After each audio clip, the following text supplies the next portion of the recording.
up on the news at noon, healing after tragedy, how family, friends, and neighbors are remembering the 4 people murdered in Prince William County this week. And later, just in time for the holidays, when Metro officials say the long-awaited Silver Line will be open for riders.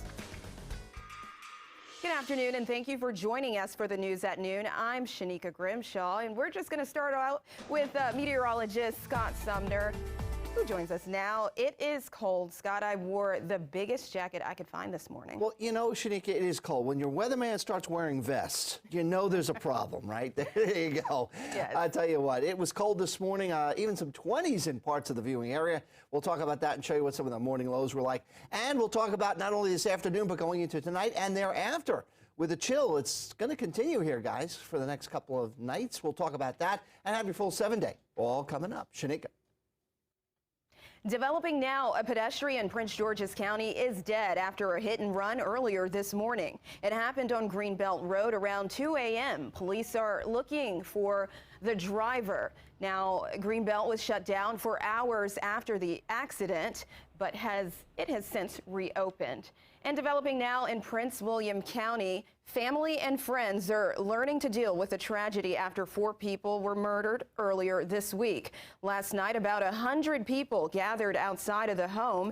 Family members lit candles, placed balloons, and laid out photos, all in honor Miguel Duran Flores, Kelly Sotelo, Carrie Sotelo, and Julio Corrales. A friend of Kelly tells us she was a good mother and a good friend to all.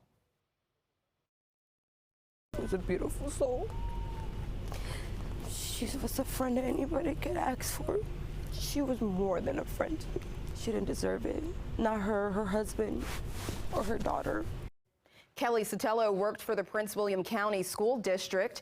The principal with Enterprise Elementary School sent out a letter to parents sharing the news of her death and offering resources for students and staff coping with the loss. And 24-year-old David Maine is now behind bars, facing murder charges in the 4 deaths. He's being held without bond. Court documents say he was the one who called 911 after the shooting in the home where he also lives. The document also revealed that there was an eyewitness who told police Maine was the shooter. In the district, leaders are working to curb crime. Last night, officials held a public forum to discuss crime reduction with people living in D.C.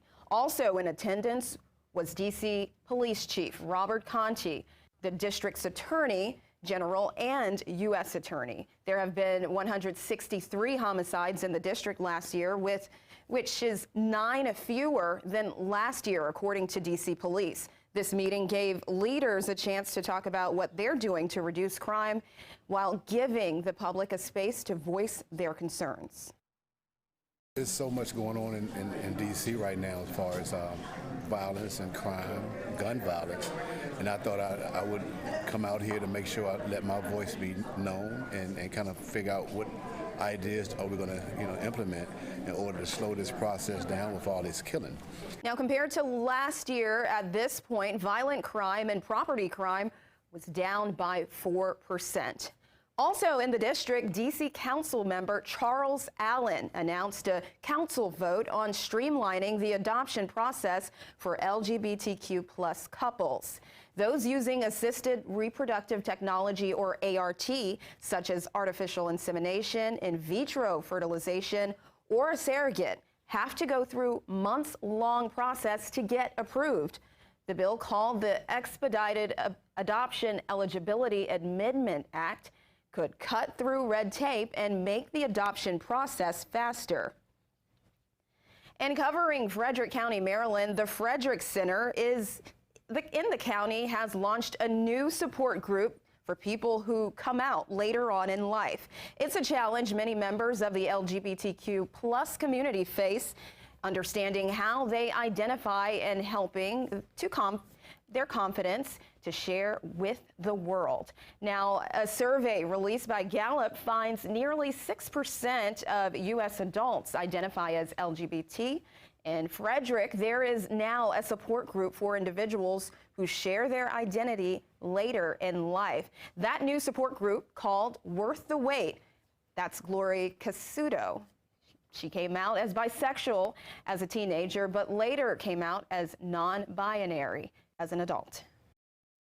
When you come out as an adult, that's so different than coming out as a teenager when you're expected to be figuring out who you are. The center is currently working with the community to improve its programs and develop more. The long-awaited Silver Line extension to Dulles Airport operationally ready, and Metro announced it today. Now, it means it's ready and the railway could be open before Thanksgiving. But there is some confusion about whether this will actually happen, with a dispute unfolding this morning between Metro and its Safety Commission. Metro blames the commission for stalling efforts to add new trains. In response, a Safety Commission official says it's up to Metro to complete its safety certification. We'll have a full report on DC News Now at 5.